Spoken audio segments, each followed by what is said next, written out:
So after modeling our part, we need to get this ready for the 3D printer. So I've already saved this. I've called it LED light-based settle. Put your last name on there so it shows up when you go to print.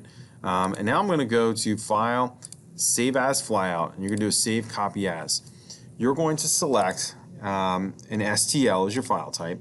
You're going to go to Options, and you're going to make sure that it's set for millimeters for units and high resolution. You're going to hit OK on that, and then you just need to name this. Now, LED light-based settle, that's probably not all going to show up on the 3D printer. The screen only displays like 12 characters, so I'm going to say settle LED. So I know it's mine when I pop it in. Make sure there's still a period there before the STL.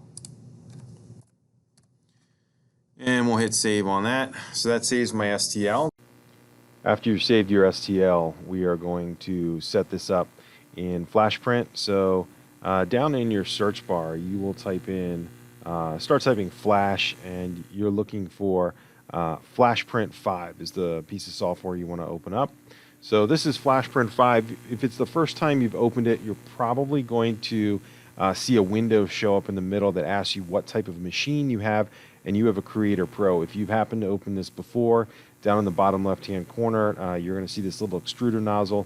If you select that, you can grab your machine type and find the Creator Pro, and we are using a nozzle of 0.04. At that point, you're ready to load a model in. So you can click Model File here. You can pull this in. You can hit this little plus to bring it in. So I need to find the one that I just saved. So there is the piece I saved. So I'll hit Open, and that's going to drop that in place. If I was going to print just one of these, I might rotate this. So with it selected, I'd click the Rotate option. Probably rotate that in this orientation. You are hopefully printing more than one of these because, again, we have 3 3D printers we're using, and we have a number of students that need to print. So I could load in, I've got a different version of that here. I could load that one in, maybe load one more in. You can fit up to 4 on here. Just pay attention to where yours is in relationship to everyone else's. So that looks pretty good. I don't need to rotate those. You can auto-align these things. So if I hold Control down and grab all these, I can go down to Auto Layout and tell it how far I want in between. You know, if you want to bump it to like 4 or something, just as long as there's a couple millimeters in between. This blue highlighted area, that shows that your model is on platform. If you're not seeing that, when you go to move, you should see that the X and Y right now are at 0. They're centered, the Y and Z are zeroed. The X was pushed over to compensate for that. But if it was up in the air, you could hit on platform, and it would move that down. So you're seeing that blue outline on everything. Next thing here, we want to look at what extruder we're using. So if I select the model and right-click on it, I want to select all models so they're all selected, and then I'll right-click again, and depending on what you want, so left extruder is going to be black on all of them. If you're choosing right extruder, you'll need to look at the little boat on top of the 3D printer to see what filament is loaded, or you can look on the back of the 3D printer to see that. Well, we're going to center those again. I just happen to move those. So now I've got those all set to right extruder, and I have them all centered and spaced out nicely. So your next thing is to go through and start slicing. We're not using any supports here, so we'll just go start slicing. And the first thing you want to do is select expert mode down here at the bottom. So we are using the Creator Pro 4mm. We are using ABS, so you want to select ABS for material. You are going to select a temperature. Now you're only using one extruder here, but we'll just modify this. So 240 degrees for your extruder temp and 85 degrees for your platform temp. We'll go down through here. So the next thing is in general. We have a fixed layer height. Your first layer height, you're going to bump that up to, or layer height's 0.2. First layer is 0.3. Print speed, we're going to drop to 50. Travel speed is good at 80.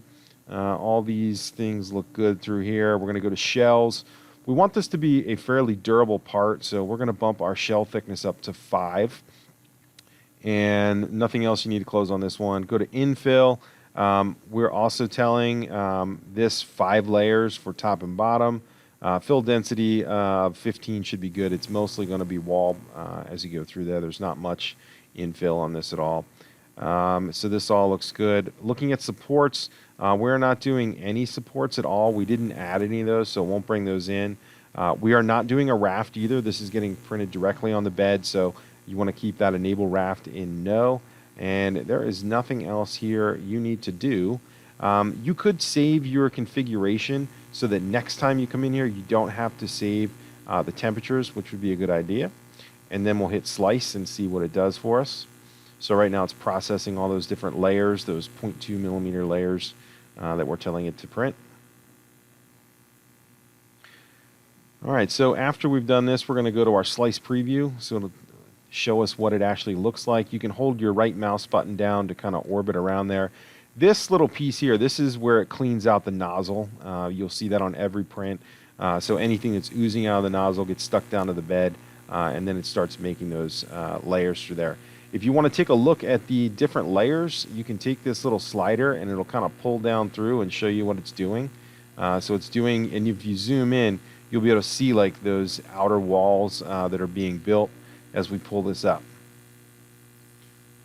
So at this point, you'd want to save this. So we are going to save to local. I would probably save it in the folder you're working at.